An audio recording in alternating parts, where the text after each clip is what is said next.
Mga kababayan, nagbabala ang pag-asa sa tropical storm na posibleng umabot sa super typhoon sa mga araw ng November 9 at 10. Ang bagyong Uwan ay sinasabing posibleng dumaan sa Central o Northern Luzon. Ang pinakamataas na babalang itataas para kay Uwan ay ang signal number 5. Ang signal number 5 ay nagpapahiwatig ng mga hangin na umaabot sa 185 kilometers per hour o mas mataas pa. Ito ang mga panganib at epekto ng super typhoon. Matinding malakas na hangin.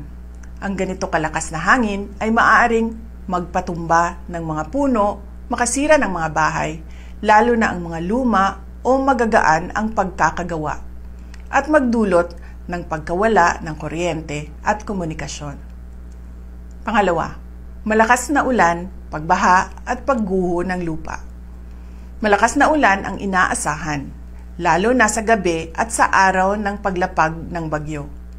Maaring magdulot ito ng pagbaha sa mga ilog at lungsod at pagguho ng lupa sa mga burol at kabundukan.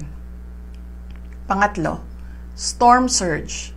Para sa mga pamayanang nakaharap sa dagat, malaking panganib ang storm surge at malalaking alon. Ibig sabihin, ang tubig dagat ay maaring umabot sa loob ng kalupaan, magdulot ng pagbaha at pagguho ng dalampasigan. Pang-apat, mga epekto pagkatapos ng bagyo. Pagkawala ng kuryente, tubig at transportasyon. Asahan ang mga abala gaya ng natumbang linya ng kuryente, putol na komunikasyon, saradong daan dahil sa debris o pagbaha at pagkaantala ng supply ng pagkain at gasolina. Ang mga serbisyo ng emergency at rescue ay maaring ma-overload o maantala. Ito naman ang mga paalala para sa ating kaligtasan. Una, maghandang lumikas. Kung ikaw ay nakatira sa mapanganib na lugar o high-risk area tulad ng baybaying dagat, madaling bahain o madaling gumuho ang lupa, maghanda sa paglikas kapag inutos na ng mga otoridad. Tandaan, ang maagang paglikas ay mahalaga sa kaligtasan. Pangalawa, siguraduhin ang ari-arian. Ilagay sa loob o itali ng maayos ang mga bagay na maaaring liparin ng hangin. Putulin ang mga sanga ng puno at siguraduhin nakasara ng maayos ang mga bintana at pinto. Pangatlo, maghanda ng mga supply at ilagay sa loob ng waterproof bag. Magtabi ng pagkain, tubig, gamot, baterya, flashlight para sa hindi bababa ng 3 araw. I-full charge ang mga cellphone at power bank. Pang-apat, iwasan ang pagbiyahe, lalo na pagkatapos tumama ng bagyo.